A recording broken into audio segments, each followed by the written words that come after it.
Teman-teman sekalian, ibu-ibu yang dirahmati Allah Subhanahu wa taala, dalam kesempatan ini kita sengaja mengambil sebuah judul yang insya Allah judul ini hanya saya bahas di kajian khusus muslimah. Tidak akan saya bahas di khutbah Jumat.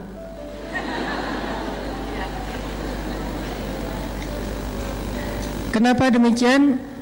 Karena ada beberapa materi yang memang kadang harus memilih siapa yang layak mendengarnya dan siapa yang mungkin tidak terlalu berkepentingan untuk mendengarnya.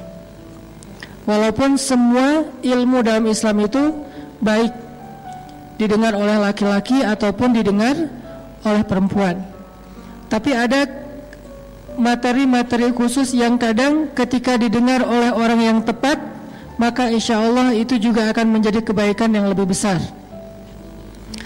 Jadi karena ini adalah forumnya muslimah, forumnya ibu-ibu dan cewek-cewek yang solehah, insya Allah, maka saya akan membahas khusus materi nasihat-nasihat Sayyidah Aisyah kepada para istri atau para muslimah di zamannya.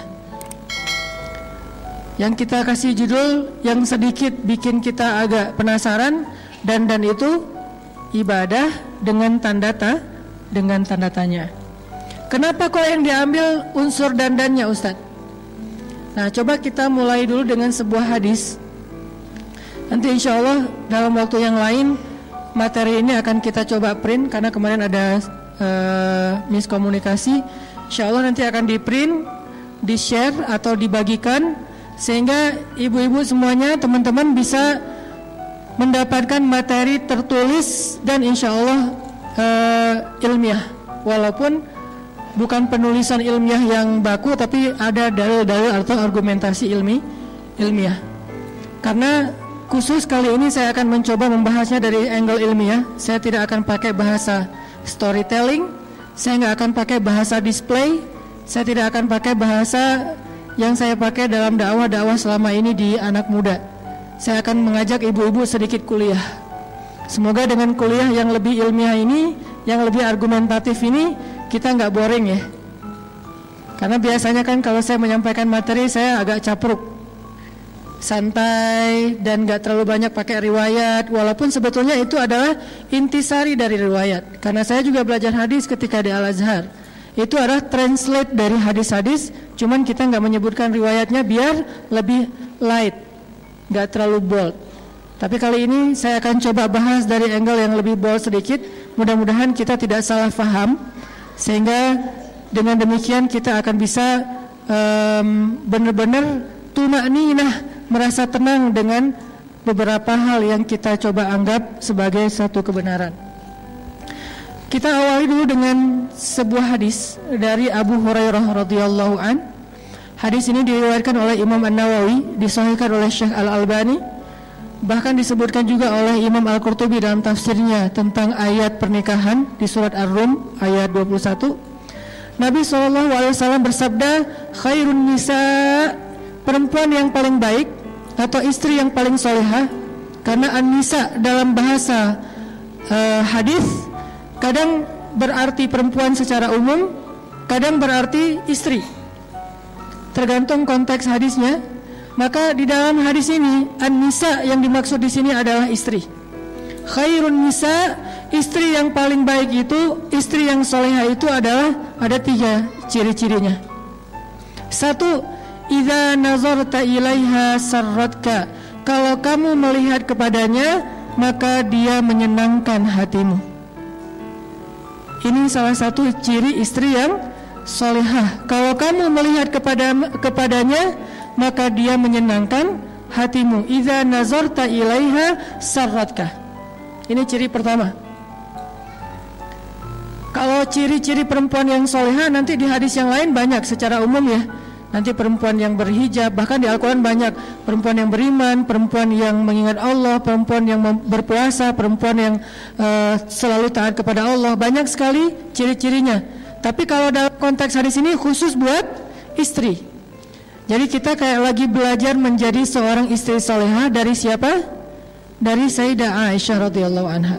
Dari Aisyah yang luar biasa, yang inspiring banget, yang buat saya tuh keren banget. Dan dia tawazun, punya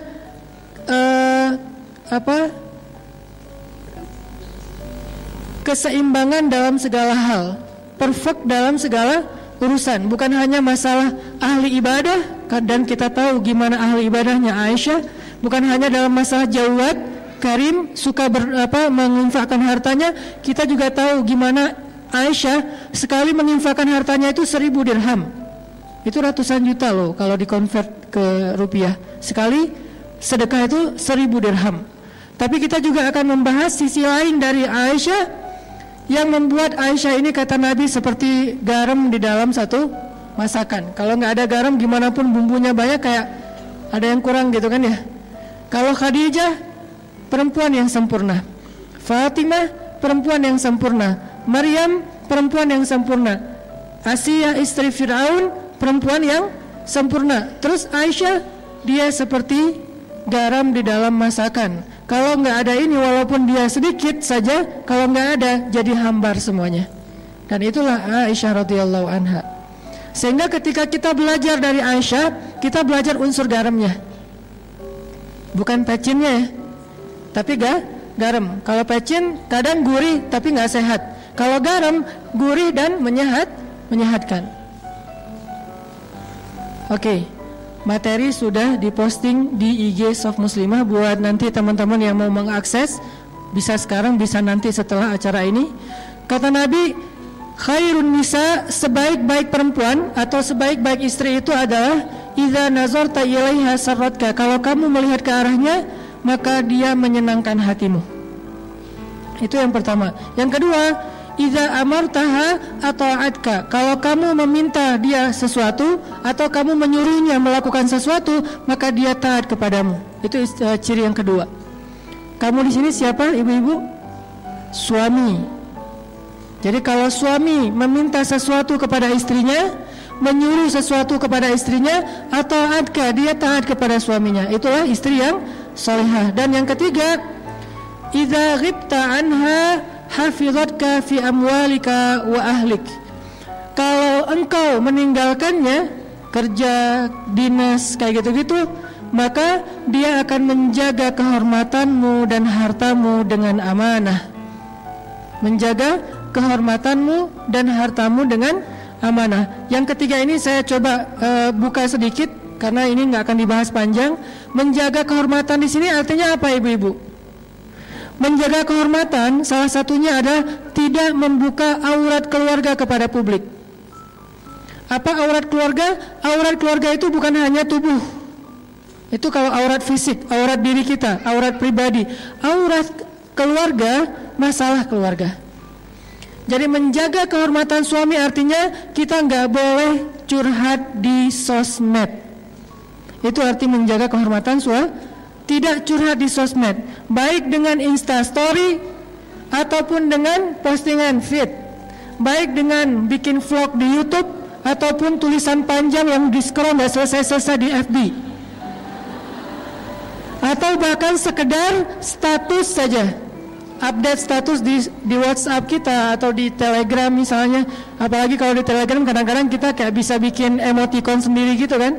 Terus emoticonnya tuh kayak cry gitu, kayak lagi nangis gerung-gerung atau jungkir balik, kayak guling-guling kayak gitu. Terus kita kayak share gitu, ini loh ada emoticon baru tapi wajah-wajah kita lagi nangis, seolah-olah kita pengen semua orang tahu saya tuh lagi sedih, saya lagi ada masalah di keluarga, saya lagi ada kayak gini. Terus kita kayak curhat gitu untuk menunjukkan bahwa pasangan kita, keluarga kita itu kayak nyakitin kita. Ini namanya membuka aurat keluarga. Dan ini artinya kita tidak menjaga kehormatan pasangan kita. Kalau itu yang kita lakukan, bukan soal solehah atau tidak, soal Allah mau membantu kita atau enggak dalam masalah kita. Begitu kita membuka di ruang publik, maka Allah udah langsung, kalau bahasa sosmednya, Allah langsung unfollow. Allah tuh nggak suka banget dengan postingan kayak gituan. Sama kayak kita kalau ada postingan hoax, kalau ada postingan yang terlalu vulgar, Kalau ada postingan yang kayaknya nggak nyaman gitu kan kita unfollow ya. Allah, malaikat juga gitu. Allah itu nge-follow kita. Mana ayat Allah nge-follow kita? Wa huwa ma'akum aina ma kuntum. Maka dia bersama kalian dimanapun kalian berada. La tahzan innallaha ma'ana. Jangan sedih, jangan khawatir, Allah bersama kita. Ma zannuka bisnain Allahu salisuhuma, kata Nabi. Kenapa kalian fikir kita cuma berdua? Bukankah Allah yang ketiga? Allah itu ngikutin kita. Allah itu membersamai kita kalau bahasa resminya. Tapi begitu kita posting sesuatu yang sifatnya aurat keluarga di ruang publik, maka Allah langsung unfollow. Bentuk unfollow-nya kalau yang paling ekstrim di surat At-Taubah, bara'atum minallah, Allah angkat tangan, nggak mau lagi terlibat. Kalau Allah udah nggak terlibat dalam masalah keluarga kita, ibu-ibu, maka siapa lagi yang bisa menyelesaikan masalah kita? Kalau Allah udah nggak terlibat dalam masalah kita dengan pasangan kita, terus siapa yang akan membujuk hati pasangan kita agar dia kemudian jadi sayang lagi sama kita, agar dia kemudian ngaku bersalah, agar dia kemudian insaf, agar dia kemudian memperbaiki diri? Siapa yang akan membolak-balikan hati dia kalau Allah udah nggak terlibat? Memangnya publik bisa membolak-balikan hati manusia? Bahkan hatinya sendiri nggak bisa, karena hati manusia ada di antara jemarinya Allah. Allah lah yang membolak-balikan hati itu. Yuqallib dzatal yamin wa dzatal shimal, itu Allah yang melakukan. Sehingga kalau Allah udah angkat tangan, udah enggak ada lagi yang akan menolong kita dalam masalah keluarga kita. Jadi kita ingin ditolong oleh followers, oleh netizen, oleh publik, atau ingin ditolong oleh Allah Subhanahu wa taala. Kalau ingin ditolong oleh Allah, maka kalimat terakhir tadi adalah idza ghibta anha hafizatka fi amwalika wa ahlika. Kalau kamu tidak bersama dengan dia, dia menjaga kamu. Salah satu adalah menjaga kehormatan. Nanti ibu-ibu boleh, ini hanya kasih clue aja. Nanti ibu-ibu boleh cek di surat curhat di Al-Quran. Apa surat curhat teh? Surat Al-Mujadalah. Itu kan terjemahannya curhat. Kalau Al-Mujadilah, perempuan yang curhat. Kalau Al-Mujadalah, curhat. Jadi tergantung kita bacanya dilah atau dalah.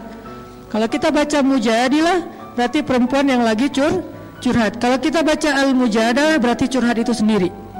Surat Al-Mujadalah berkisah tentang seorang sahabiat, seorang perempuan yang solehah banget, yang luar biasa, namanya Khawlah bintu Tha'labah. Yang dia itu dizalimi oleh suaminya, disakitin oleh suaminya, bahkan diputusin dengan cara yang kejam banget oleh suaminya. Kok kejam, Ustaz? Ya kejam banget. Karena diputusin yang kejam yang kita tahu tuh kan dia ngomongnya, kita adik kakaan aja yuk. Itu kan kejam ya. Ngajak jadi adik kakak kan kejam ya. Ini ada yang lebih kejam. Apa kalimatnya? Kita jadi anak dan ibu aja yuk. Itu lebih kejam loh. Dalam bahasa fikih dikenal dengan istilah zihar. Cuman saya karena dakwahnya di segmen anak muda, di teman-teman yang sama-sama dengan saya juga baru belajar hijrah, saya nggak banyak menggunakan istilah-istilah fikih, istilah tafsir, istilah hadis, langsung ditranslate, diputusin. Cuman orang kadang-kadang apaan sih diputusin? Mungkin dia nggak paham segmentasi dakwah saya yang sedang saya jalanin. Dia masih menggunakan bahasa pesantren, zihar. Bahkan banyak dari kita nggak tahu apa itu zihar, sehingga butuh translate. Zihar itu diputusin dengan cara ngomongnya apa? Kita jadi anak dan ibu aja. Itu lebih kejam daripada dulu ada yang mutusin kita jadi adik kakak aja. Kita temenan aja yuk, kita sahabatan aja yuk. Kamu udah aku anggap kayak sahabat sendiri kok. Kita udah nggak gitu-gitu amat lah gitu ya. Teman tapi gitu deh. Nah ini ada yang lebih kejam daripada teman tapi gitu deh. Apa? Kita dijadi anak dan ibu. Artinya haram selama-lamanya, seperti ibu haram bagi anaknya, bukan lagi istri. Akhirnya Khawlah ketika dizalimi oleh suaminya, dia curhatnya ke siapa ibu-ibu? Curhat kepada Allah, tapi minta fatwa kepada Nabi. Nanti coba baca pembukaan dari surat Al-Mujadalah. Kalau bisa 1 halaman, tapi fokus ke ayat pertamanya dulu, bahwa kalimatnya tujadiluka fi zawjiha wa tashtaki ilallah. Dia meminta pendapatmu tentang kata-kata suaminya, tapi dia curhatnya tashtaki, curhat ke Allah. Jadi dia tidak curhat kepada Nabi. Dia hanya meminta nasihat dari Nabi tentang kata-kata suaminya, kira-kira menjatuhkan talak apa tidak. Kalau bahasa sekarang tuh istifta, meminta fatwa kepada Ustadz, suami saya bilang gini, kamu buat saya itu seperti ibu, kira-kira itu jatuh talak gak Ustadz? Cuman segitu doang. Tapi urusan suami saya itu emang orangnya temperamen, suami saya itu gak bisa jaga lisan, suami saya itu zalim, itu gak disebutkan ke Nabi. Dia menyebutkan itu kepada siapa? Watashtaki ilallah, dia menyebutkan itu kepada Allah saja. Akhirnya apa yang terjadi ibu-ibu? Ketika Khawlah curhatnya kepada Allah, akhirnya Allah yang ngebelain Khawlah, bukan Nabi, bukan sahabat, bukan manusia, bukan siapapun. Bahkan Nabi tidak membela Khawlah awalnya, karena Nabi tidak faham. Sehingga ketika Khawlah nanya kepada Nabi, apa hukumnya kata-kata suami saya ya Rasulullah, Nabi mengatakan itu sudah jatuh talak zihar selama-lamanya wahai Khawlah. Khawlah gak terima, dia kayak ngerasa gak rela gitu berpisah dengan suaminya karena dia sayang sama suaminya. Gimana pun dizalimin, inilah perempuan.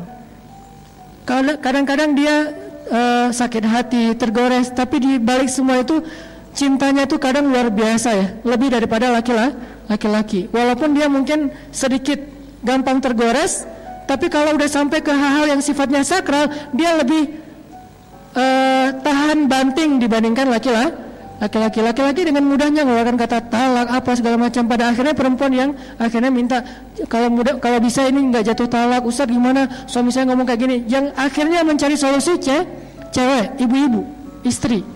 Sehingga ketika Nabi bilang itu sudah jatuh talak, Khawlah kayak ngerasa sedih dan gak rela gitu. Masa ya Rasul, ya wahai Khawlah, gak bisa balikan lagi? Gak bisa wahai Khawlah. Artinya apa? Nabi aja gak bisa ngebelain Khawlah. Padahal Nabi kurang apa coba?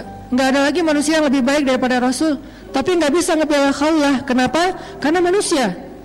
Tapi Khawlah curhatnya kepada Rabbnya manusia, kepada pemilik hati, kepada yang maha tahu segala sesuatu. Wa tashtaki ilallah, ilahi, Rabbi, ashku bathi wa huzni ilaik. Aku adukan rasa sedih dan kecewaku hanya kepada engkau. Bukan kepada Instagram, bukan kepada Snapgram, bukan kepada YouTube, bukan kepada para subscribers, bukan kepada FB friends, bukan kepada siapapun, bahkan bukan kepada geng di grup WA saya ya Allah. Saya gak posting apa-apa, geng aja gak tahu masalah saya. Kayaknya mereka ngelihat rumah tangga saya asik-asik aja, biasa-biasa aja. Sampai geng kita banget, yang gak ada yang orang lain yang tahu apa yang kita bicarain di dalam grup, mereka gak tahu. Gitu banget Khawlah teh. Sampai ibunya aja gak tahu masalah Khawlah, sampai teman dekatnya aja gak tahu. Teman dekat kan bahasa kita geng ya, gengnya aja gak tahu. Yang tahu cuman Allah kemudian Nabi. Curhat ke Allah, ya Allah, ashku bathi wa huzni ilaik. Aku adukan kekecewaanku dan kesedihanku hanya kepada engkau. Aku kecewa ya Allah, aku sedih ya Allah, aku gak terima diginiin ya Allah. Akhirnya Allah yang membela Khawlah dengan menurunkan 1 halaman penuh dari surat Al-Mujadalah. Bentuknya adalah pembelaan kepada Khawlah. Suaminya dimarahin sama Allah di ayat itu, disuruh bertaubat oleh Allah di ayat itu, dikasih beberapa hukuman syariat, dia harus berpuasa atau memberikan makan kepada fakir miskin dan seterusnya sebagai hukuman terhadap kata-katanya yang mutusin istrinya dengan bahasa kita jadi anak dan ibu aja. Ini artinya apa? Kalau kita menjaga Allah, Allah jaga kita. Bentuk menjaga Allah dalam urusan rumah tangga, jaga kehormatan rumah tangga kita yang Allah perintahkan. Hafizatka fi amwalika wa ahlika. Nanti Allah yang akan menjaga hati kita, menjaga perasaan kita, menjaga rumah tangga kita. Allah yang akan terlibat. Ini poin yang ketiga ya, walaupun bukan akan kita bahas panjang. Inilah 3 ciri istri solehah yang disampaikan oleh Nabi dalam hadis riwayat An-Nasai. 1, idza nazarta ilaiha sarratka. Kedua, idza amartaha ata'atka. Ketiga, idza ghibta anha hafizatka fi amwalika wa ahlika. Yang akan kita bahas yang mana ibu-ibu dari 3 ciri itu? Yang pertama, karena hubungannya dengan dandan. Idza nazarta ilaiha sarratka. Kalau kamu ngelihat ke dia, maka dia menyenangkan hatimu. Kalau bahasa saya, kalau dilihatin tuh nyenengin. Gak bisa lepas juga ya dari capruk bahasa santai lah ya, nggak apa-apa ya, nggak terlalu resmi, nggak apa-apa. Kalau dilihat nyenengin, ini cewek luar biasa nih, ngelihat dianya aja betah. Seorang istri yang soleha buat suaminya itu betah melihat ke arah dia. Kenapa? Itulah salah satu cara agama menjaga pandangan laki-laki adalah dengan menyuruhnya menikah. Dan salah satu syarat menikahi seorang perempuan itu kata Nabi apa? Tunkahul mar'ah li arba'ah. Perempuan itu dinikahi karena 4 alasan. Walaupun alasan-alasan ini nggak harus sempurna, tapi ini dipertimbangkan. 1, li jamaliha, untuk kecantikannya. Cantik relatif.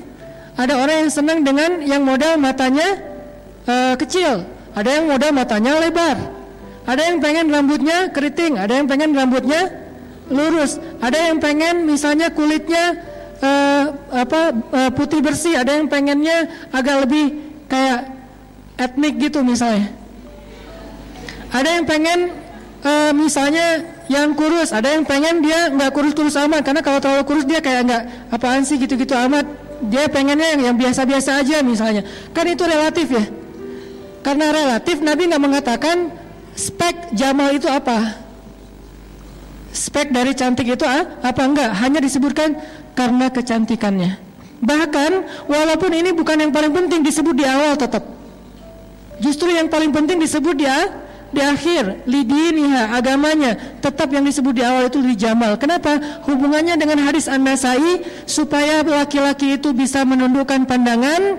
Dia nggak perlu melihat cewek lain di mall, nggak perlu melihat cewek lain di Instagram, nggak perlu melihat cewek lain di YouTube atau di TV, karena melihat istrinya aja udah nyenengin. Jadi ketika Allah Subhanahu wa taala menyuruh seorang laki-laki untuk ghaddul basar, menundukkan pandangan, itu bukan ngelihat ke bawah. Menundukkan pandangan itu bukan melihat ke bawah. Dalam beberapa kasus ya melihat ke bawah, tapi dalam beberapa kasus kalau perlu lihat ke atas. Kenapa? Kalau dia di mall lantai 2 ngelihat ke bawah malah nggak boleh. Pak, kenapa sih kok di situ aja berdirinya? Mah lagi nundukin pandangan mah. Kan nggak kayak terus di bawah kayak lagi ada event gitu, terus banyak para dancer gitu kan, kayak lagi malam mingguan kan suka ada kayak live music atau apa, terus dia kayak nundukin pandangan dari atas gitu. Lagi ngapain Pak? Lagi ghaddul basar. Kan nggak bisa. Jadi terjemah menundukkan pandangan bukan melihat ke bawah, menjaga pandangan. Dan Islam ini salah satu karakteristik Islam nih ibu-ibu. Islam itu nggak pernah ngelarang sesuatu tanpa ngasih solusi, itu nggak pernah. Nggak pernah.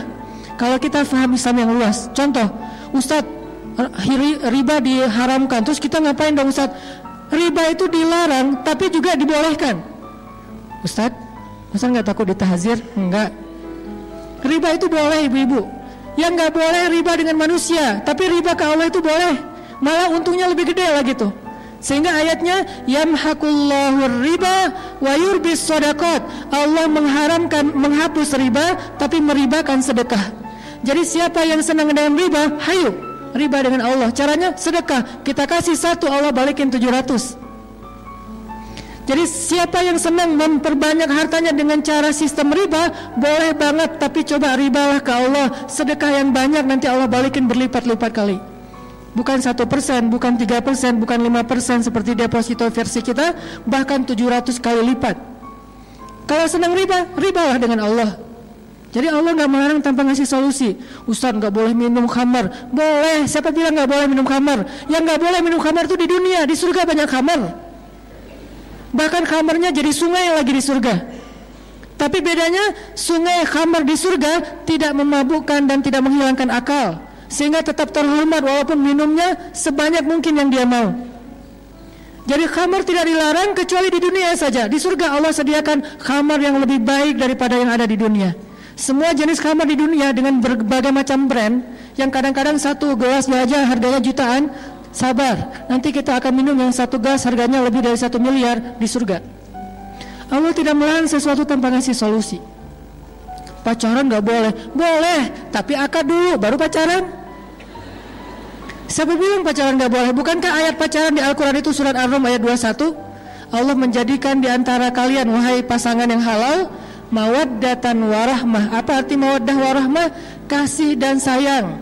Berkasih sayang bahasa anak main pacaran.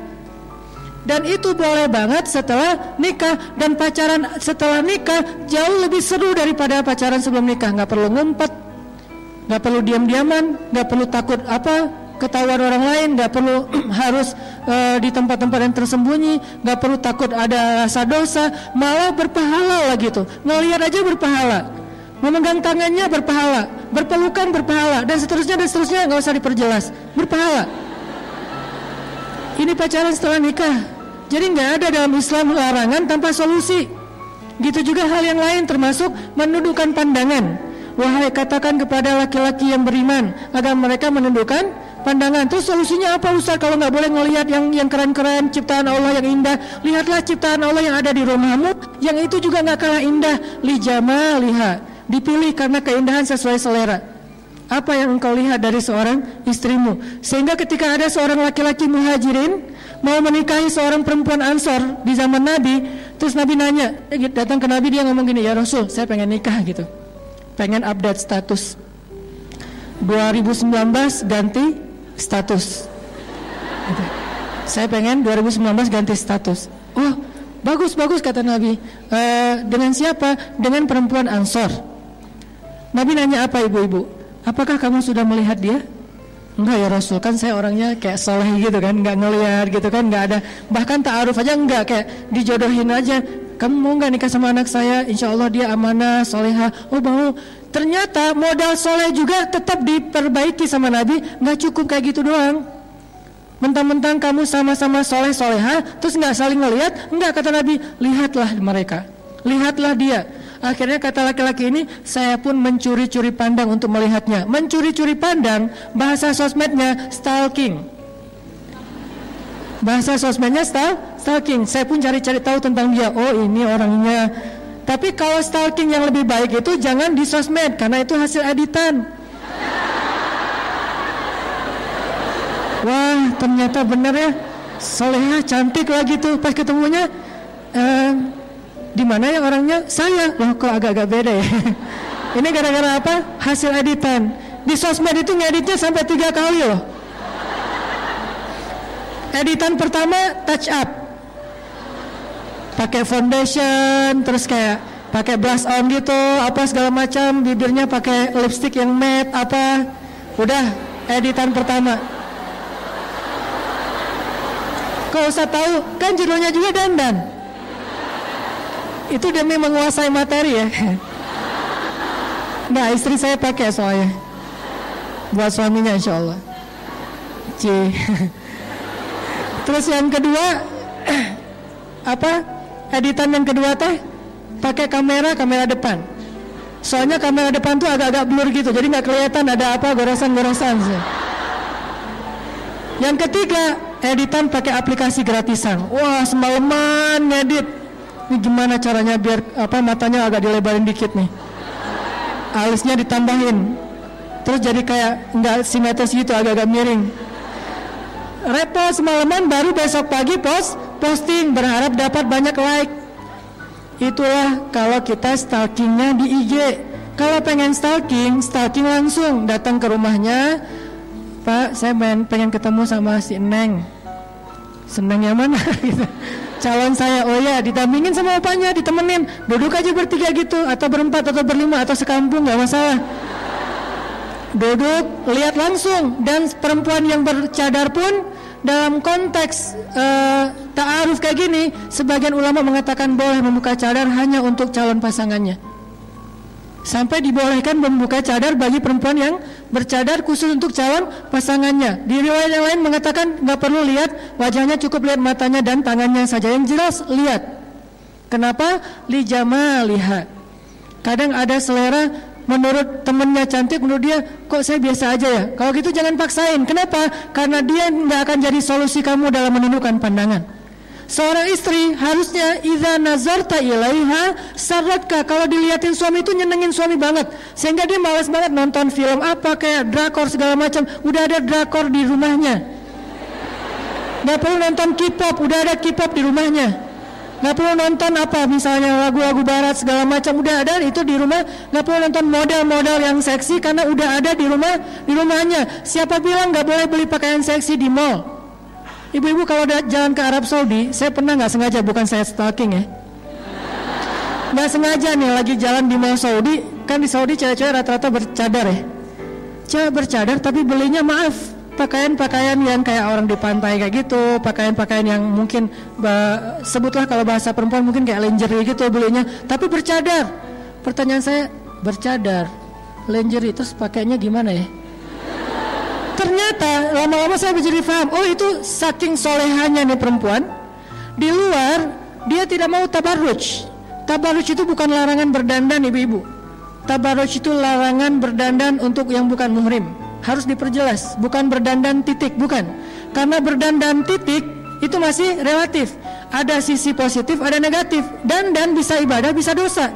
Kalau dandan yang keluar rumah berlebihan dan membuat fitnah, itu namanya tabarruj. Wala tabarrujna tabarrujal jahiliyatil ula.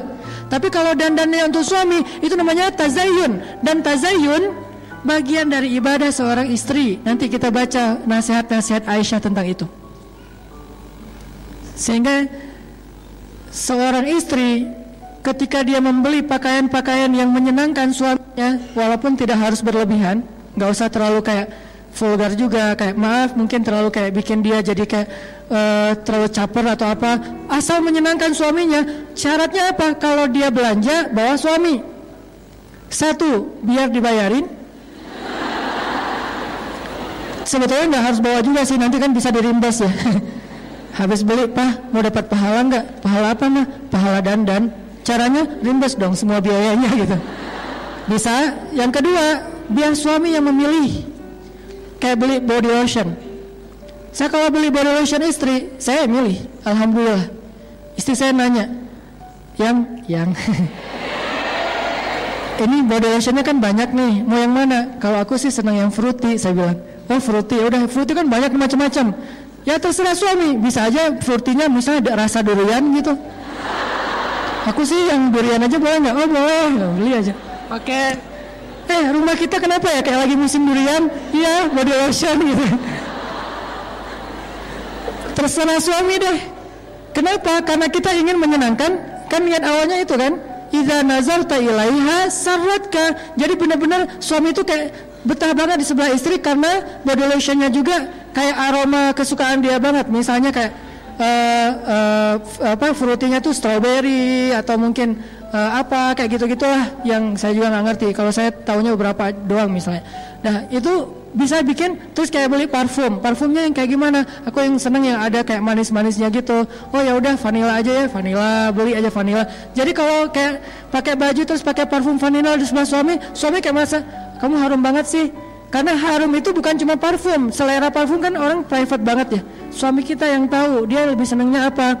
Terus kayak pakaian, dia senangnya yang warna apa. Bukan kita senangnya warna apa. Kalau mau beribadah, kalau kita senangnya warna apa, nggak ada nilai ibadah. Atau mungkin juga nggak dosa, biasa-biasa aja, mubah gitu. Saya senangnya ungu. Dari ujung rambut sampai ujung kaki ungu.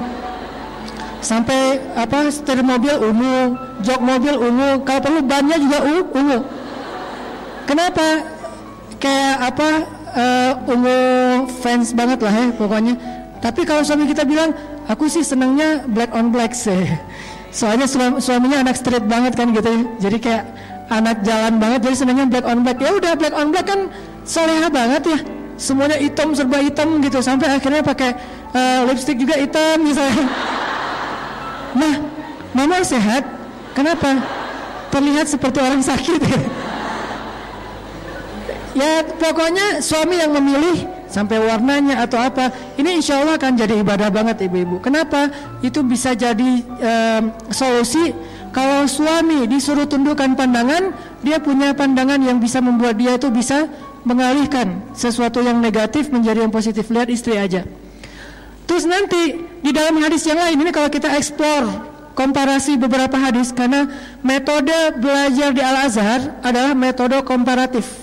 Kita itu nggak dibolehin banget di Al-Azhar itu, SOP kampus Al-Azhar itu nggak boleh menyimpulkan sesuatu tanpa mengambil beberapa referensi dalil. Jadi nggak boleh satu hadis langsung menyimpulkan fatwa, nggak boleh di Al-Azhar itu, nggak boleh banget. Kita harus banding-bandingkan ayat dengan ayat, ayat dengan hadis, hadis dengan hadis, hadis dengan sahabat, sahabat dengan ulama. Wah, dibandingin semuanya, jadilah sebuah produk fikih yang dikenal dengan fatwa atau hukum. Itulah cara belajar di Al-Azhar. Kalau kita bandingkan beberapa hadis yang lain, nanti Nabi juga bersabda keutamaan memandang istri. Tapi ini materinya buat khutbah Jumat. Seorang suami memandang istri, maka Allah Subhanahu wa taala akan menggugurkan dosanya. Memandang istri aja menggugurkan dosa mereka berdua nih. Istri ketika sering dipandang suami, maka dosanya berguguran loh ibu-ibu. Jadi kalau dipandang suami itu jangan dilarang. Pak, ngapain sih ngeliat gitu-gitu amat sih? Mikirnya macam-macam ya? Enggak. Kalau suami ngeliat kita tuh harus kayak, oh alhamdulillah lagi ibadah gratis tanpa harus berdiri ruku dan sujud, udah dapat pahala berguguran dosa. Jadi pagi-pagi itu udah aja lewat lalu lalang rempong gitu depan suami. Suami kayak duduk gitu. Ya nggak gitu-gitu juga sih. Suami kayak ngeliat, saya beberapa kali suka gitu kalau pagi udah siap dengan kopinya, kadang-kadang salah posting lagi, posting kopi hari Senin, Ustaz nggak puasa, oh iya maaf, ketahuan gitu kan nggak puasa Senin, terus kayak duduk gitu, istri lalu ngeliatin, satu kali lewat itu kayak tawaf loh. Kebayang nggak kalau sampai berapa puluh kali lewat, itu udah berapa orang tawaf, ke sana beresin dapur, sana lagi ke kamar anak, balik lagi ke kamar mandi, liatin aja. Terus kesimpulannya apa? Nih suami nggak pekaan nih, ngeliat istrinya rempong, dia malah kan bagi-bagi pahala. Mama berpahala dengan cara rempong, papa berpahala dengan cara ngeliat orang rempong. Ini memandang istri, karena dia seneng aja gitu ngeliat istri aku kayak gemesin banget sih kamu gitu kan ya. Jadi bahasa sarot kayak itu bisa berarti gemesin, bisa berarti unyu-unyu banget, bisa berarti kayak seksi, bisa berarti nyenengin, bisa berarti seru, bisa banyak arti yang jelas nyenengin hati. Sarotkah? Udah diliatin, apa sih ngeliat gitu-gitu amat? Enggak, aku lagi heran ada ya bidadari yang jalan di bumi. Salah tingkah gitu, terus dia kayak manja gitu duduk di sebelah. Ketika mereka bersentuhan, Allah turunkan kasih sayang Allah di antara mereka. Ketika suaminya memanggil istrinya ke kamar, maaf ya emang hadisnya kayak gitu, maka Allah Subhanahu wa taala makin cinta kepada mereka. Dan setelah itu Nabi nggak membahas secara jelas, tapi kita ngerti lah. Yang jelas semuanya ibadah. Jadi nyambung juga nih hadis ini. Kemudian hadis tentang ayat tentang ghadul basar, hadis tentang memandang wajah istri itu adalah ibadah. Bahkan Nabi itu suka banget memandang wajah Aisyah lalu memujinya dengan panggilan apa? Humaira. Apa arti Humaira? Sebagian mengatakan yang wajahnya kemerah-merahan, tapi sebagian besar ulama bilang Humaira itu istilah untuk cewek yang putih banget. Jadi nggak dibilang baydo. Karena kalau baydo itu arti putih dalam makna yang bukan kulit ya. Kalau kulit orang Arab, kalau putih banget bilangnya Humaira. Kayak orang Jawa bilangnya kuning. Ya, orang Jawa bilangnya kan bukan anaknya putih banget, enggak kan ya? Anaknya kuning loh gitu. Jadi kuning itu kalau dalam bahasa Jawa itu artinya putih. Kalau orang Arab merah. Merah itu artinya putih. Kok disebut merah Ustaz? Saking putihnya, kalau dia malu, kalau dia salting, kalau dia nervous itu sampai kemerah-merahan saking putihnya, sehingga disebut dia Humaira. Itu kan wajah kan, sehingga Nabi kayak mengagumi wajahnya Aisyah yang cantik, mengagumi Aisyah yang menjaga penampilan dengan panggilan penghargaan, ya Humaira, wahai perempuan yang putih. Ini artinya sarratka, menyenangkan suami ketika dipandang. Dandan. Nah, kalimat menyenangkan hati ini saya baca juga ya. Kata ulama nih, kalimat menyenangkan hati di dalam hadis tersebut adalah anjuran agar perempuan memperhatikan sikap dan penampilannya di hadapan suami. Sebab istri yang solehah akan memperhatikan penampilan ketika di hadapan kekasihnya, baik secara zahir maupun batin. Seorang ibu, Umamah bintu Haris, pernah menasihati anak perempuannya yang ingin menikah agar selalu menjaga tempat-tempat yang biasa dipandang oleh suaminya, sehingga tempat itu tidak boleh kotor dan mengganggu pandangan suaminya. Sampai segitunya. Jadi ada beberapa tempat di rumah kita ataupun mungkin diri kita sendiri yang sering dilihat oleh suami, maka jangan sampai pandangan suami itu terganggu oleh penampilan kita yang tidak baik. Maaf. Salah satunya apa? Suami ini bukan tuntutan suami. Makanya saya nggak menyampaikan hadis ini di khutbah Jumat. Kenapa? Jadi kaca pembesar. Mah, tadi khutbah Jumatnya bagus banget loh, membahas tentang mama. Itu nggak bagus. Kenapa? Harusnya khutbah Jumat membahas tentang suami. Kalau kajian perempuan membahas tentang istri, biar sama-sama dapat cermin. Dan kajian ini jangan di-share ke suami, biar saya aja yang share. Jangan di-share ke suami. Kenapa? Nanti akan jadi kayak saling menuntut. Gak boleh. Kalau kita lagi punya masalah suami istri, carilah hadis untuk menasehati diri kita. Jangan googling hadis untuk menasehati pasangan kita, itu kebalik. Dan kayak gak masuk akal banget. Contohnya, analoginya gini, handphone kita habis baterai, terus tiba-tiba kita ngomong ke teman kita, mana handphone lo? Ngapain? Mau gua cas? Kenapa emang? Kan HP gua masih penuh baterainya. Soalnya handphone gua habis baterai. Aneh ya. Handphone kita habis baterai, tapi yang kita cas handphone teman. Nyambung gak sih? Gak nyambung kan? Mana handphone lo sini? Kenapa mau dicas? Kenapa? Handphone gua soalnya habis baterai. Kok handphone dia yang dicas? Harusnya handphone kita kan? Kalau kita punya masalah dengan pasangan kita, jangan mencas pasangan, caslah diri kita. Mencas pasangan, kita cari ayat, hadis untuk memperbaiki diri dia.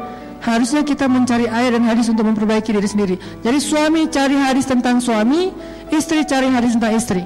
Suami misalnya mencari hadis tentang seorang suami yang soleh itu adalah bla bla bla bla bla. Itu banyak, nggak usah disampaikan sekarang. Istri juga mencari hadis tentang istri yang soleh adalah bla bla bla bla, yang banyak sekali juga. Sehingga ketika kita punya masalah, kita sama-sama punya inisiatif memperbaiki diri, bukan memperbaiki pasangan. Kalau memperbaiki pasangan nggak akan selesai, jadi debat nanti malah. Sehingga dalam konteks ini bukan berarti suami nuntut kita gini, enggak ya. Tapi ini bagian dari kita belajar pengen jadi istri yang solehah, pengen berpahala di sisi Allah, pengen di-like oleh Allah, pengen niru Bunda Aisyah radhiyallahu anha juga. Sehingga saking solehahnya Aisyah, saking disayangnya Aisyah oleh Nabi, sampai Jibril menitipkan salam kepada Aisyah. Sampai Jibril aja ngirim salam buat Aisyah. Jadi maksud dari menyenangkan hati itu adalah berdandan. Nabi SAW bersabda, jihadnya seorang perempuan adalah berbakti kepada suami. Dalam bahasa hadis disebut dengan husnut taba'ul. Apa arti husnut taba'ul? Husnut taba'ul itu artinya berbakti kepada suami. Nanti ada lagi nasihat-nasihat Nabi. Kata Nabi SAW, tiga golongan manusia yang tidak diterima sholatnya dan tidak akan naik amal solehnya ke langit. 1. Budak yang melarikan diri sampai dia kembali kepada tuannya. 2. Perempuan yang mengecewakan suaminya sampai suami itu ridho. Dan 3. Peminum yang sedang mabuk sampai ia sadar. 3 golongan manusia yang tidak akan diterima amal solehnya dan tidak akan dimasukkan ke dalam surga. Siapa? Salah satunya istri yang mengecewakan suaminya sampai kemudian suaminya ridho kepada dia. Tentunya ini bukan hanya masalah penampilan pasti ya, karena kalau penampilan doang insya Allah nggak akan sampai kecewa. Lebih kepada attitude, sikap, tingkah laku. Aisyah radhiyallahu anha sangat memperhatikan penampilan di hadapan Nabi SAW. Ini coba ibu-ibu dengarkan baik-baik, ini penting banget. Aisyah sangat memperhatikan penampilan di depan Nabi, dan ia tidak ingin Nabi melihat dirinya kecuali dalam keadaan menyenangkan beliau. Suatu ketika Nabi SAW masuk menemui Aisyah, dan di tangan Aisyah ada perhiasan yang terbuat dari dedaunan. Jadi Nabi baru pulang kerja gitu kalau bahasa kita, atau kalau dalam bahasa hadis baru pulang berdakwah, baru pulang berjihad. Sampai di rumah Nabi menemui Aisyah. Aisyah sedang memegang perhiasan yang terbuat dari dedaunan. Yang perlu kita catat, Aisyah itu seorang perempuan yang sangat brilian, smart, kreatif. Itu Aisyah. Bukti kreatif, banyak barang-barang yang biasa aja di tangan Aisyah jadi bernilai. Itu Aisyah banget. Ada daun jadi bernilai sesuatu yang kreativitas luar biasa, karena anaknya smart banget, karena ceweknya itu brilian banget, sehingga di tangan Aisyah segala sesuatu jadi bernilai. Jadi di tangan Aisyah itu ada kayak perhiasan dari daun. Nabi bertanya, ini apa wahai Aisyah? Kata Nabi. Dan kalimat ini harus dibaca dengan nada storytelling ya, bukan nada khutbah. Kalau ada khutbah, ini apa wahai Aisyah? Kan nggak enak ya.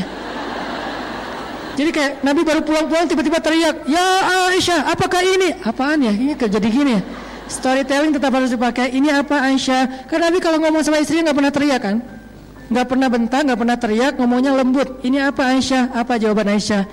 Ini aku pakai berhias untukmu wahai Rasulullah. Jadi ketika Nabi pergi, Aisyah ngapain? Bikin hiasan, bikin sesuatu yang bisa dia pakai ketika Nabi pulang, dia pakai untuk menyenangkan Nabi. Cuman kebenaran Nabi pulang dadakan gitu, Nabi ketuk pintu dibuka sama Aisyah, dan di tangan Aisyah masih ada hiasan itu yang belum jadi. Terus Nabi nanya, ini apa Aisyah? Ini mau saya pakai untukmu ya Rasulullah, supaya menyenangkan hati Rasulullah SAW. Apakah ini sesuatu yang dianggap tidak penting? Kalau gitu kita menganggap Aisyah melakukan hal yang gak penting dong. Kalau gitu kita menganggap Aisyah melakukan hal yang sia-sia. Gak mungkin. Aisyah itu brilian banget, solehah banget. Maka apa yang Aisyah anggap penting, maka itu ibadah. Apa yang Aisyah anggap penting, maka itu amal soleh. Kalau Aisyah sampai segitu-gitunya memperhatikan berhias untuk Rasulullah, berarti berhias untuk suami itu adalah ibadah dan amal soleh yang penting insya Allah. Apalagi dalil yang lain. Begitulah Aisyah radhiyallahu anha bersungguh-sungguh dalam berdandan untuk membahagiakan Nabi, sehingga ia memperhatikan hal-hal yang kecil agar Nabi melihatnya dalam keadaan penampilan terbaik. Sampai terkadang ia sibuk mengurus dandanannya untuk Nabi dan melewatkan satu majelis ilmu bersama Nabi. Ini kata ulama. Saking sibuknya Aisyah berdandan untuk Nabi, kadang-kadang Aisyah nggak hadir dalam majelis ilmu bersama Nabi. Coba, seolah-olah kadang-kadang berdandan lebih utama daripada duduk di dalam majelis ilmu. Terkadang, bukan selalu ya. Kenapa nggak ikut talim kemarin? Lagi dandan. Oke. Terus besoknya, kok nggak ikut lagi? Kan dandan. Minggu depan, kok nggak pernah hadir sih? Kita bikin talim udah sering loh. Kan ibadah itu dandan. Nggak gitu-gitu amat juga sih.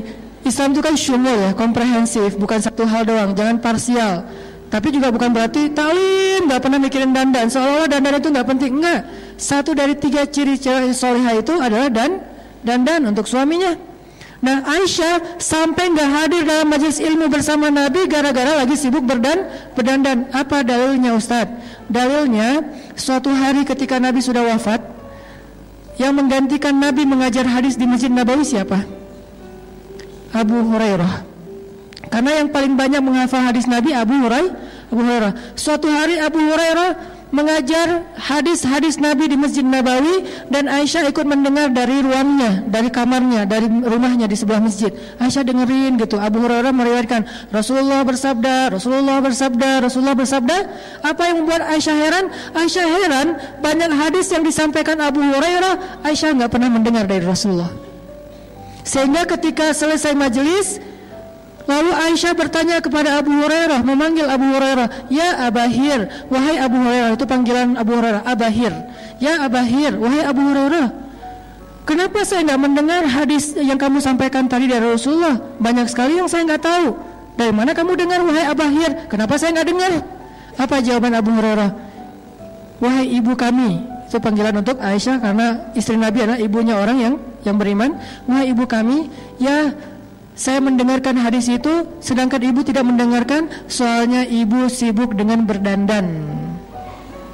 Jadi saya mendengarkan hadis ketika ibu lagi sibuk berdandan. Ini bukan sindiran, ini bukan celaan untuk Aisyah, tapi ini untuk menunjukkan bahwa Aisyah ada kalanya waktunya dia lagi repot dengan dandanannya sampai tidak sempat menghadiri majelis hadis bersama Rasulullah SAW. Sehingga jawaban Abu Hurairah, ya hadis itu enggak ibu dengarkan karena saya tidak disibukkan dengan berdandan seperti ibu untuk Rasulullah SAW. Ini dalil para ulama yang jarang diangkat, angle-nya enggak ke sini. Jadi saya pernah sih dengar beberapa ustaz cerita tentang hadis yang sama, cuman angle-nya apa? Angle-nya tentang Abu Hurairah menghafal hadis lebih banyak dari Aisyah. Tapi kalau saya ngambil angle yang lain, walaupun itu juga benar, angle yang lain apa? Ternyata saking sibuknya berdandan, terkadang Aisyah sampai nggak sempat hadir dalam majelis hadisnya Rasulullah SAW. Padahal Aisyah tahu majelis ilmu itu pahalanya luar biasa, tapi karena lagi dandan, ya udah deh tanggung. Ini dikit lagi masa mau sebelah doang kan ya? Ya udah 2 majelis ilmu udah kelewat. Ya gimana lagi? Insya Allah itu juga ibadah dan yang ini juga ibadah. Ini menjadi bukti bahwa Aisyah sangat memperhatikan penampilannya di depan Rasulullah Sallallahu Alaihi Wasallam. Diriwayatkan oleh Bakrah bin Utbah bahwa suatu hari ia menemui Aisyah radhiyallahu anha binti Utbah, bahwa suatu hari ia menemui Aisyah dan bertanya tentang memakai hina. Apa itu hina? Tato syariat. Tato tapi boleh. Tadi Islam tidak melarang sesuatu tapi nggak ngasih solusi. Tato ya dilarang, itu sepakat. Nggak ada ulama yang ikhtilaf tentang itu. Nggak ada mazhab. Oh yang mazhab Syafi'i nggak boleh, mazhab Hambali boleh. Nggak. Tato sepakat nggak boleh. Tapi ada solusi, ada hina. Khusus buat cewek, maka hina menjadi tato yang tidak permanen, bahkan bernilai ibadah kalau dilakukan untuk suami. Bakrah bintu Utbah pernah mendatangi Aisyah bertanya tentang masalah memakai tato, memakai hina. Hina ini mirip dengan tato, dia dilukis di tubuh seorang perempuan, baik di tangannya atau di lehernya atau di bagian yang lainnya, di kakinya, dengan gambar yang terserah suami. Tanya ke suami, yang kamu mau gambar tato apa? Aku bunga boleh nggak? Bunga apa? Kaktus gitu. Oh ya nggak apa-apa. Gambar kaktus yang duri-durinya banyak. Terserah suami, aduh aku mau mawar, oh ya boleh. Atau aku mau pengen kayak tato gitu, gambarnya kupu-kupu boleh nggak? Boleh. Kupu-kupu boleh, kelelawar boleh, buaya juga boleh, nggak masalah. Apa aja lah terserah suami, yang jelas berhias dengan bahan tumbuhan yang thayyibah, kata Aisyah. Ditanya oleh Bakrah bintu Utbah, kata Aisyah tentang hina. Hina adalah pohon yang baik dan air yang bersih. Hina adalah pohon yang baik dan air yang bersih. Artinya memakai hina dari bahan pohon yang itu, tumbuhan yang itu, yang hina itu, maka itu sesuatu yang thayyibah, baik untuk suami, apalagi berpahala di sisi Allah SWT. Kalau di kita nyebutnya pacar ya, jadi pakai daun pacar. Itu tato syariat. Jadi buat yang senang tato, nggak usah khawatir, kalian nggak perlu pakai tato-tato yang dilarang oleh agama, karena bertato nggak akan masuk surga. Salah satu di antara 70.000 golongan yang akan masuk surga tanpa azab, tanpa hisab apa? La yaktawun. Apa arti la yaktawun? Mereka tidak mensetrika tubuhnya. Kalau bahasa apa letterlock ya. Arti mensetrika tubuh, membuat tato, kata ulama hadis. Nggak apa-apa, tato nggak boleh, tapi ada solusi, hina. Sehingga yang senang melukis di tubuhnya, lukislah tubuh teman-teman perempuan hina oleh seorang seniman yang bagus, tentunya akhwat sendiri, di bagian-bagian yang masih wajar dan ditujukan untuk suami. Maka itu thayyibah, kata Aisyah, itu baik.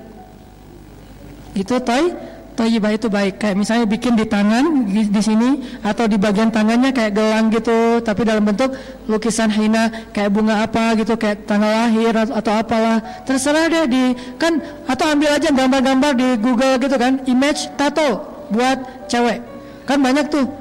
Terus nanti aku pengen tato kayak gini karena suami aku senangnya kayak gini, bikin pakai hina yang lebih lebih kreatif, karena nggak harus selalu tato itu gaya-gaya India gitu kan.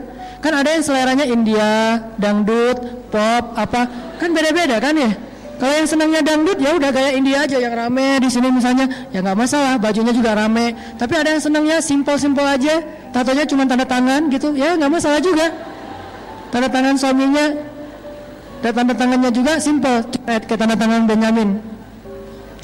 Ya intinya, atau nama suami, nama atau tanggal mereka awal pertama kali mereka ketemuan gitu, atau kayak pertama kali mereka ketemu tuh ada kata-kata apa gitu, sebuah puisi dari suaminya diabadikan dalam bentuk tato hina gitu kan ya. Setelah seminggu hilang, kenapa? Soalnya kan hina nggak permanen ya, tembus air, ganti lagi dengan kata-kata yang baru, bisa update malah. Bisa update status. Kalau tato kan nggak bisa diupdate ya, dihapus susah. Kalau diganti dengan yang lain jadi kebanyakan, jadi kayak gimana gitu, kayak aneh gitu kan, terlalu banyak.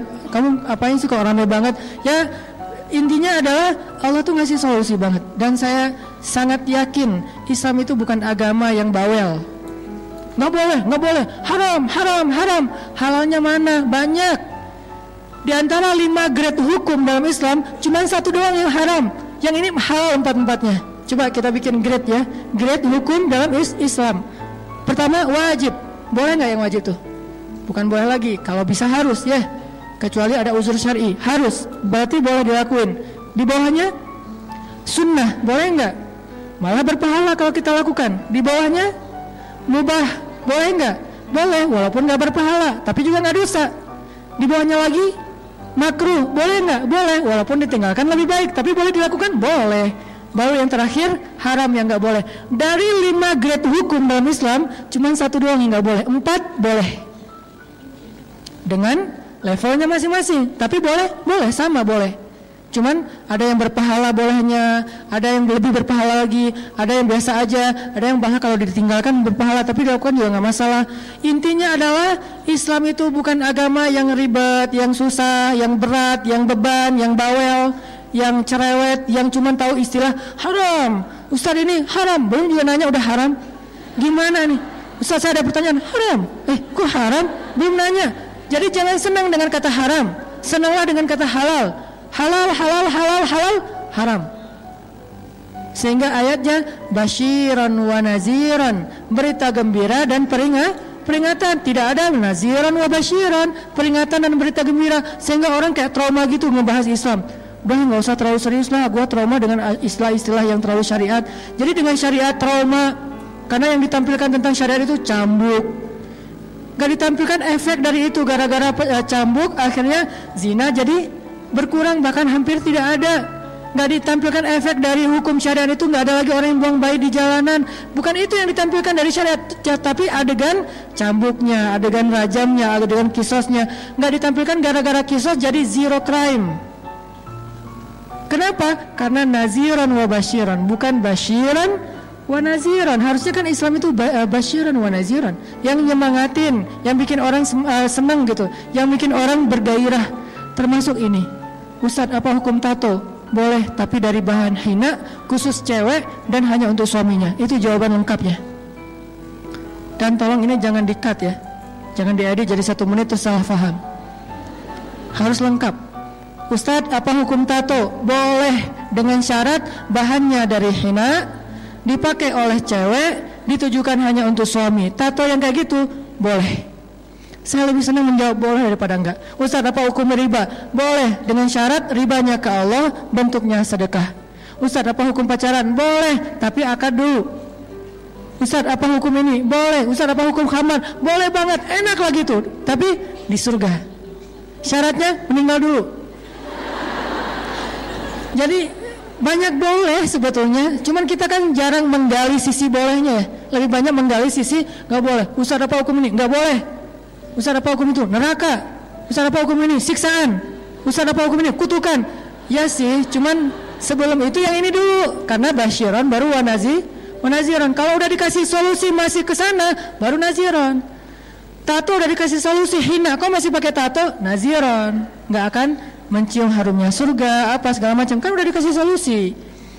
Riba dengan Allah boleh, kok masih riba dengan konvensional dengan manusia? Baru nanti riba itu dosanya kayak gini. Khamar udah dibilang nanti di akhir dikasih lebih banyak lagi sampai sungainya mengalir khamar, kok masih minum? Berarti baru nanti nggak akan berdiri dengan tegang di hadapan Allah, dia tercela apa segala macam, dan seterusnya teman-teman. Jadi kasih dulu unsur halalnya. Coba gali Islam dari sisi halalnya, itu banyak banget, 4:1. Cuman kita kurang ini Ustaz, makanya kita belajar, gali lagi, explore lagi tentang Islam, betapa Islam itu keren banget. Islam tidak diturunkan untuk jadi beban. Ma anzalna 'alaikal Qur'ana litashqa. Kami tidak turunkan Al-Quran sebagai beban bagi kalian. Hijab Ustaz, kok hijab? Hijab itu bukan soal halal dan haram. Hijab itu soal kehormatan di sisi Allah dan malaikat. Malaikat itu segan banget sama cewek berhijab. Malaikat itu respect banget sama cewek berhijab. Malaikat itu akan hormat banget sama cewek berhijab. Sampai mau ketemu cewek berhijab aja, malaikat gak berani ketemu kalau dia belum siap untuk menemui seorang malaikat. Siapa dia? Khadijah. Khadijah itu ketika malaikat mau datang ke rumahnya, malaikat itu gak langsung masuk. Padahal kan malaikat bisa tembus dinding ya. Malaikat bisa tembus dinding gak Bu? Kalau mau ceng gitu, hantu aja bisa tembus dinding. Jin aja bisa tembus dinding, masa malaikat nggak bisa? Kenapa sih? Kayak Jibril kayak ribet banget sih mau masuk ke rumah Khadijah, kayak ngetuk pintu dulu, terus permisi dulu. Karena Jibril itu respect banget sama Khadijah. Kenapa? Karena Khadijah tidak pernah membuka auratnya kecuali hanya untuk orang yang boleh melihat auratnya, terhormat. Sampai-sampai nanti unsur lainnya, saking dihargai oleh Allah ketika kita menutup aurat masa hidup, Allah yang akan menjaga aurat kita ketika kita wafat. Jaga Allah, Allah jaga kamu.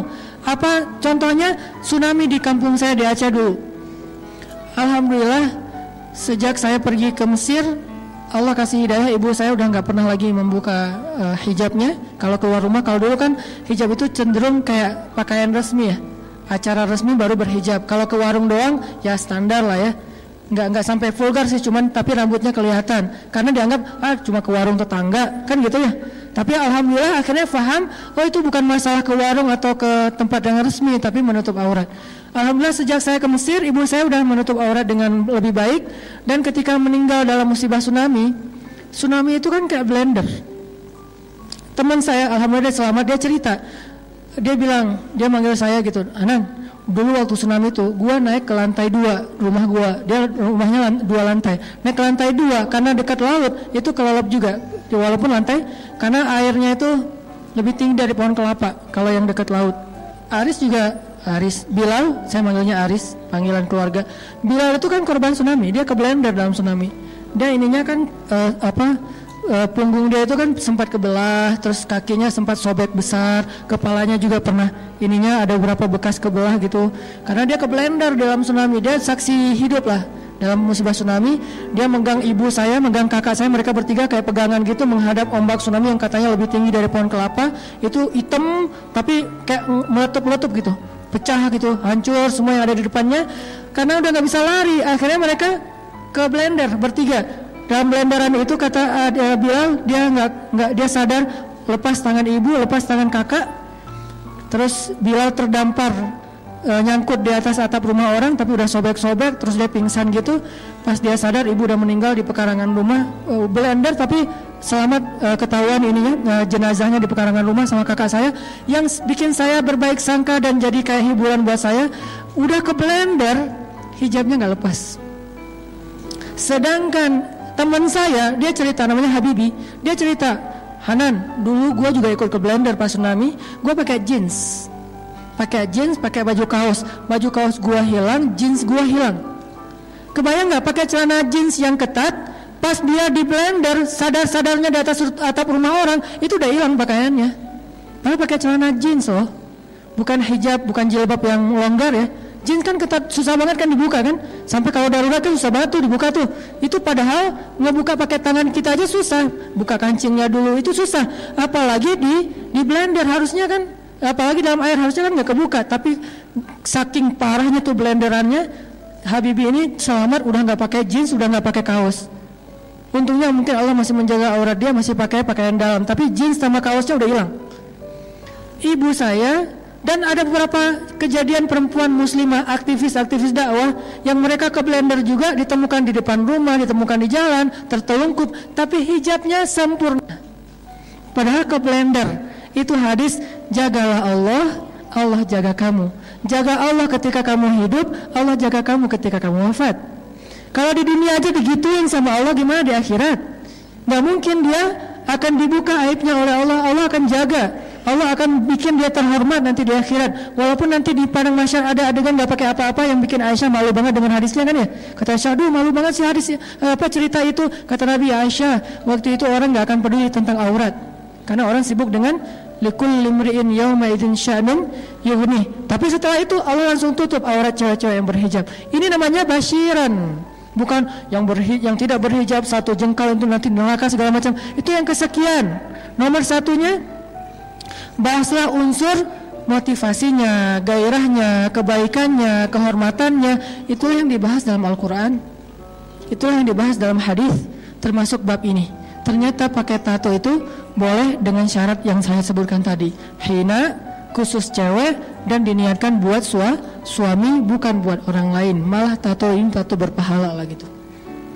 Terus Bakrah bintu Utbah nanya lagi, bagaimana dengan bagaimana dengan rambut yang tumbuh di wajah? Apakah boleh aku membersihkannya, wahai Aisyah? Maksud rambut di sini bukan alis ya, karena kalau alis itu bukan rambut, namanya alis. Rambut yang tumbuh di wajah cewek itu kadang kumis, kan ada kadang-kadang beberapa perempuan yang hormon tertentu dia kayak ada kumisnya atau ada kayak sedikit rambut di sini, jambang lah kalau laki-laki gitu kan. Bolehkah aku membersihkannya supaya cantik? Karena itu natural kan, bukan sesuatu yang apa gitu, dan bukan penyakit juga. Apa kata Aisyah? Jika engkau punya suami, nih, kalau belum punya suami maka tidak ada kepentingan. Jika engkau punya suami dan membuatmu lebih cantik, maka lakukanlah. Sampai gitu-gitu amat Aisyah mengajarkan tentang dandan kepada sahabiat, kepada perempuan-perempuan soleh di zamannya. Lalu ada seorang sahabiat, cewek Ansor, datang ke rumah Aisyah. Pas sampai di rumah Aisyah dia buka kerudung, karena sesama cewek kan. Dia buka kerudung, rambutnya tidak rapi. Apa kata Aisyah? Wahai perempuan, rapikanlah rambutmu untuk menyenangkan suamimu. Rapikanlah rambutmu untuk menyenangkan suamimu. Berarti krimbat itu ibadah. Kalau niatnya buat suami, kalau nggak bisa krimbat di tempat yang profesional, minimal kita pakai sampo, kita bersih-bersih, kita menjaga keharuman dari rambut kita. Apalagi perempuan yang berhijab mungkin ada sedikit challenge. Saya nggak mengatakan beban, tapi challenge, karena kita kan senang dengan challenge ya. Sekarang challenge macam-macam gitu, sampai ada Ustadz challenge. Tapi nggak apa-apa lah Ustadz challenge-nya daripada Dele challenge kan. Munculnya bebarengan lagi, ada Dele, ada Ustadz. Mudah-mudahan jadi kayak alternatif juga. Itu challenge lah buat cewek yang berhijab, mungkin karena mungkin sering ketutup, dia harus lebih sering keramas, dia harus lebih sering bersihin rambutnya, dia harus lebih mentreat rambutnya lebih ekstra dibandingkan yang nggak berhijab. Dan ekstranya ini, challenge-nya ini adalah bagian dari ibadah seorang muslimah, bukan beban. Wah, enggak simpel banget sih hidup, repot banget. Justru repotnya itu adalah ibadah tambahan, kayak ibadah sunnah. Kalau nggak repot, nggak ada tambahan ibadah. Karena al-jaza ala qadril masyaqqah, balasan tergantung jenis repotnya. Makin repot, makin besar pahala, tergantung jenis kesulitan dalam beramal soleh. Jadi ibu-ibu yang dirahmati Allah SWT, ini satu lagi hadis. Suatu ketika perempuan-perempuan Ansor berkumpul di rumah Aisyah radhiyallahu anha. Lalu Aisyah menasihati mereka. Ini nasihat Aisyah untuk perempuan Ansor, berarti untuk kita juga. Wahai para istri, bertakwalah kepada Rabb kalian, taatilah suami kalian, sempurnakanlah wudhu kalian, dirikanlah sholat kalian, tunaikanlah zakat kalian, penuhilah keinginan suami kalian dalam hal yang suka ataupun yang tidak kalian suka. Hadis diriwayatkan oleh An-Nasai. 1. Wahai para istri, bertakwalah kepada Rabb kalian, taat kepada Allah. Itu nomor 1, enggak pernah terganti. 2. Taatilah suami kalian. Seolah-olah hadis ini mirip dengan ayat, janganlah kalian menyekutukan Allah dan berbuat baiklah kepada orang tua. Jadi bagi seorang anak, amal soleh nomor 2 terbaik itu adalah berbakti kepada orang tua setelah mentauhidkan Allah. Tapi bagi seorang istri, amal soleh terbaik itu nomor 2 setelah mentauhidkan Allah adalah apa? Taatilah suami kalian. Jadi tergantung status kita sebagai anak atau kita sebagai istri, atau kita sebagai dua-duanya, anak dan istri. Berarti kita punya banyak sekali kebaikan. Taatilah suami kalian.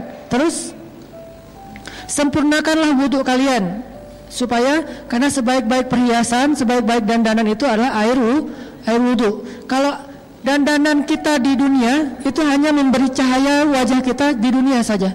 Kalau air wudhu memberi cahaya di wajah kita di dunia dan di akhirat. Gak apa-apa berdandan dengan berbagai macam alat kosmetik. Kita bisa punya misalnya beauty case segala macam, yang sampai beauty case-nya bukan case lagi, beauty baggage ya, udah satu bagasi gitu beauty-nya, ya gak masalah juga. Terus sempurnakanlah wudhu kalian, dirikanlah sholat kalian. Karena Aisyah ini ahli ibadah. Aisyah kalau sholat, sholat sunnahnya dari duha sampai zuhur itu 1 rakaat doang loh, 1 ayat doang. Famanallahu alaina. Dia mulai sholatnya sekitar jam 7:30 atau jam 7 ketika matahari menghangat, kan ukurannya itu ya. Jam 7 mulai sholat duha, selesainya jam berapa? Jam 11.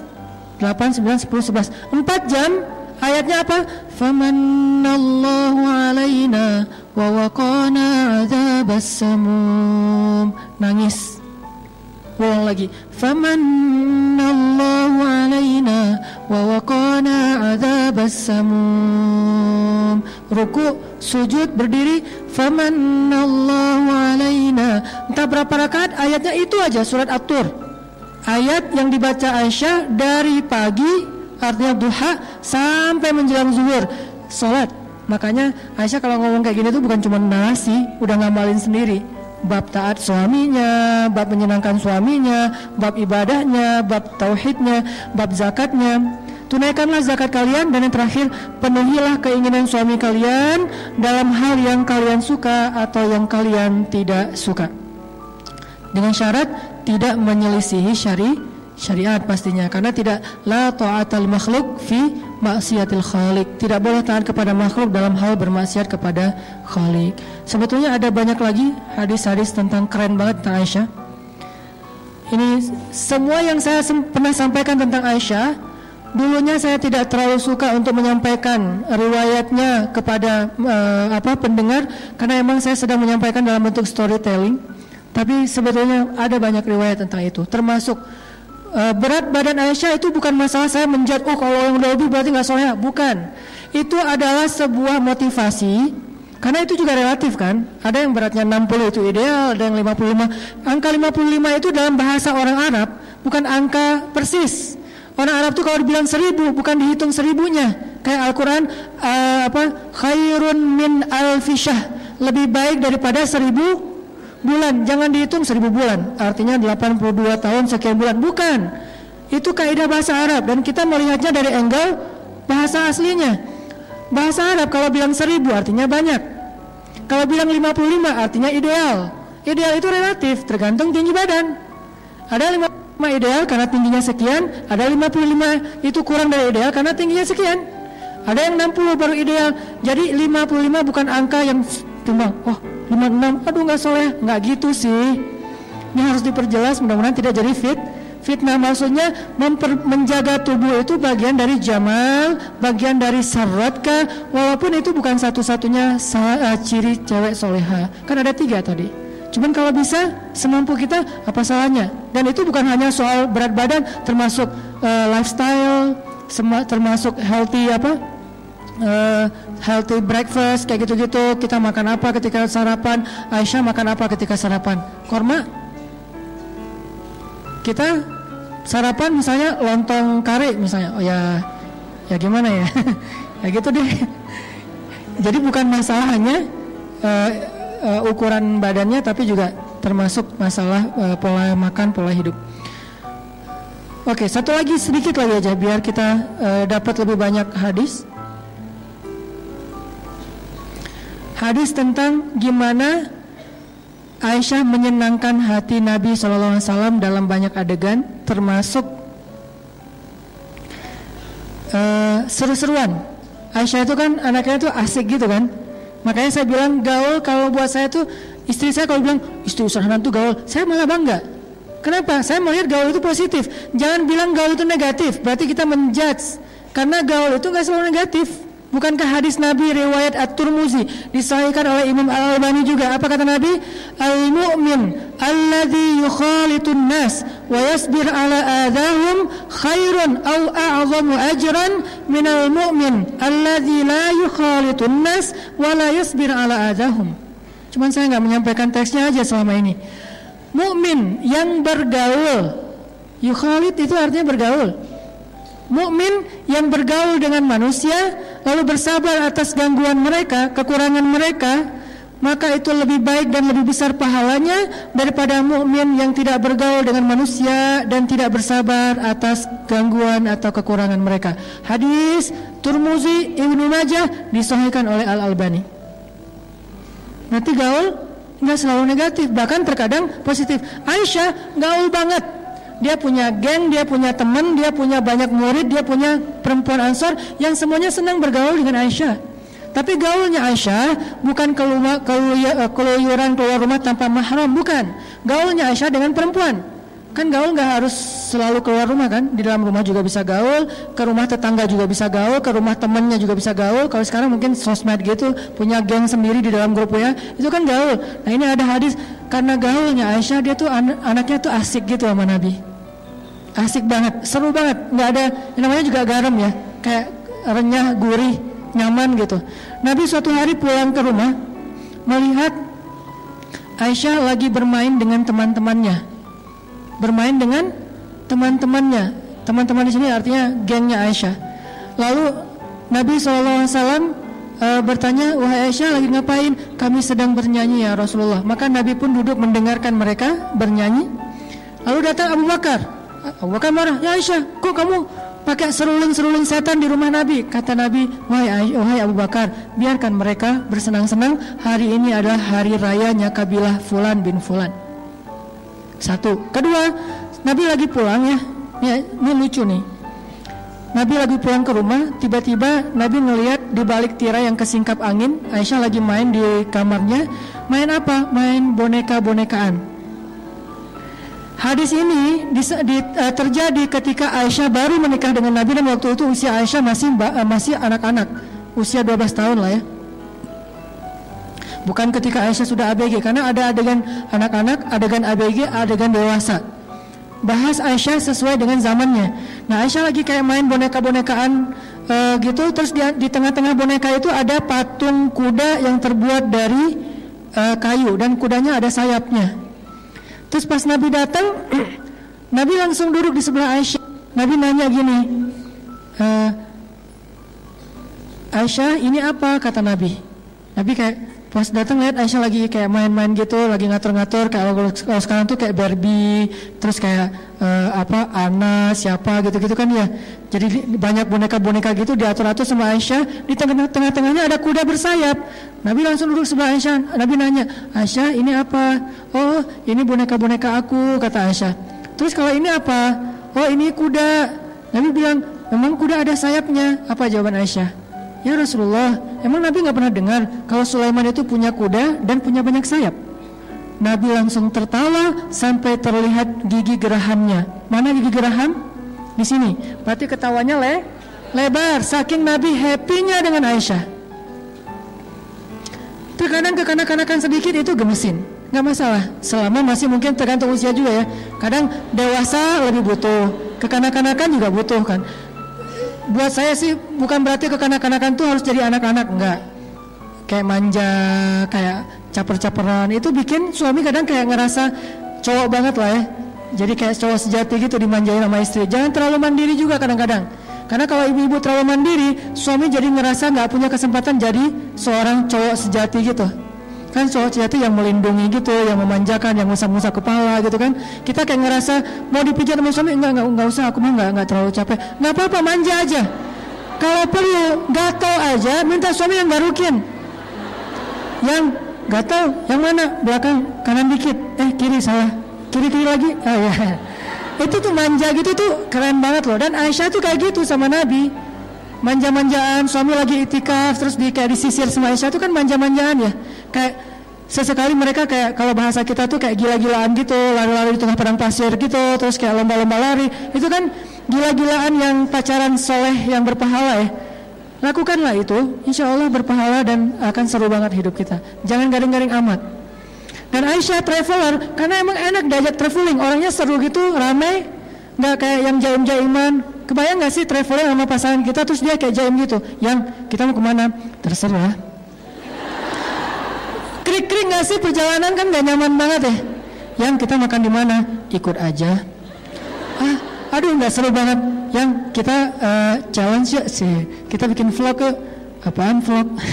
Kayak, aduh itu mah kayak gak gitu banget ya. Coba kebayangin pasangan kita tuh anaknya asik gitu, ngajak yang kita kemana, wah ke sana yuk, ke apa, kayak ramai gitu. Terus kita kayak diskusi gitu, walaupun akhirnya nanti jalannya cuman ke sebelah rumah atau kemana gitu, ke taman komplek gitu, gak apa-apa.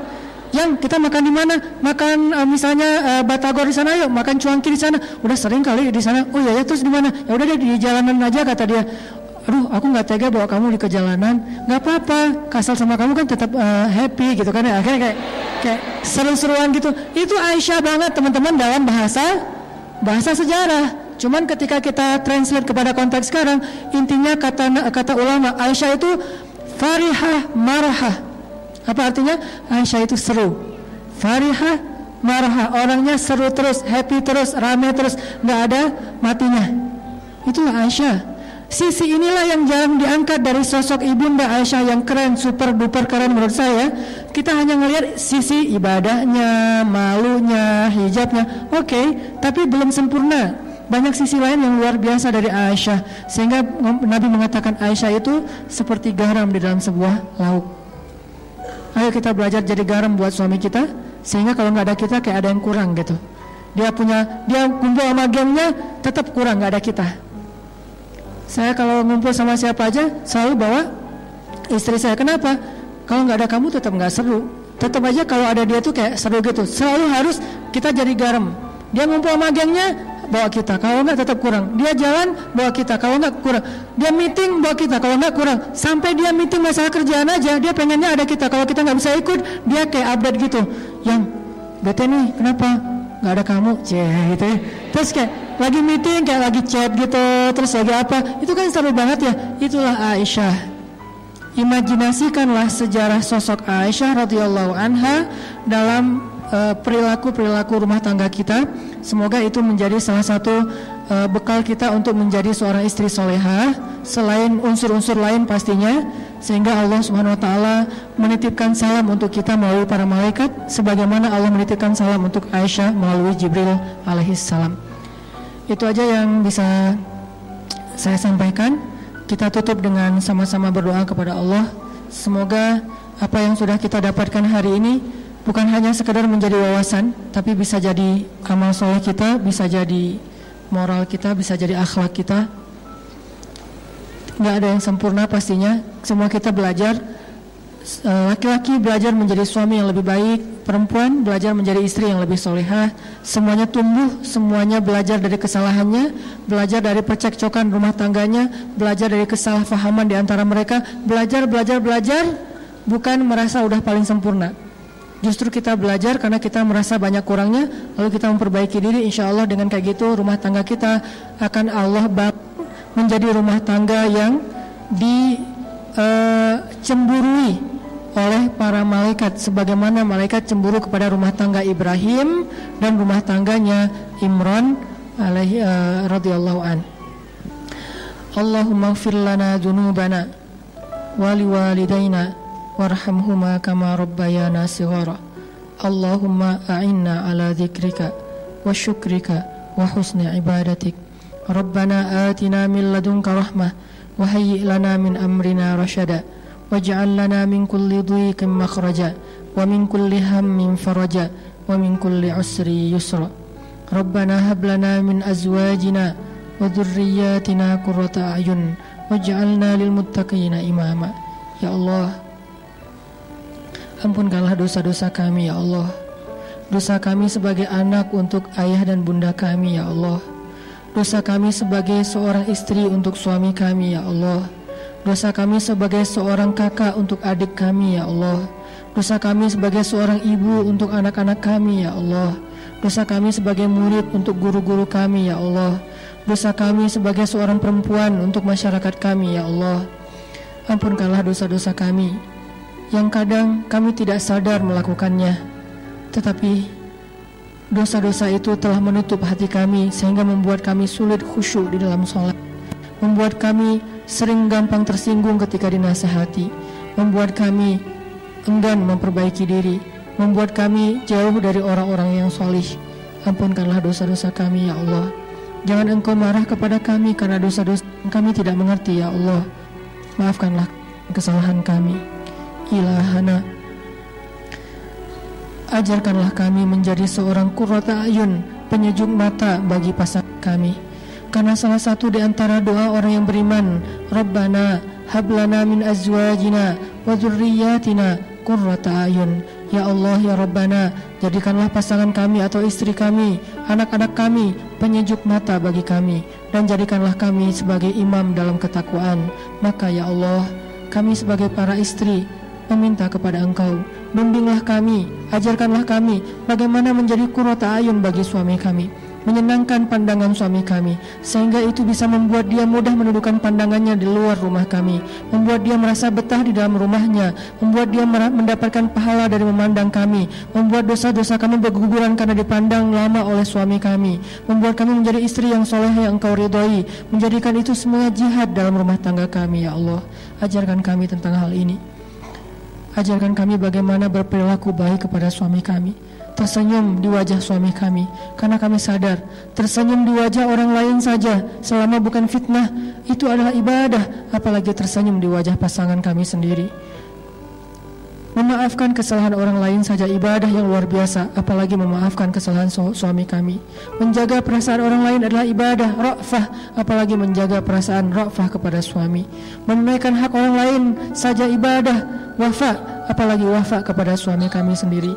Tidak ada amal solih yang menjadi kebaikan untuk orang lain, kecuali itu juga kebaikan jika kami lakukan kepada suami kami sendiri. Ya Allah, Ilahana, ajarkan kami hikmah, ajarkan kami kecerdasan Bunda Aisyah radhiyallahu anha, ajarkan kami briliannya Aisyah radhiyallahu anha, ajarkan kami sifat solehahnya Aisyah radhiyallahu anha, ajarkan kami sifat pemalunya Aisyah radhiyallahu anha, ajarkan kami sisi asiknya Aisyah radhiyallahu anha. Jadikanlah kami garam untuk suami kami sebagaimana Aisyah menjadi garam untuk Rasulullah sallallahu alaihi wasallam.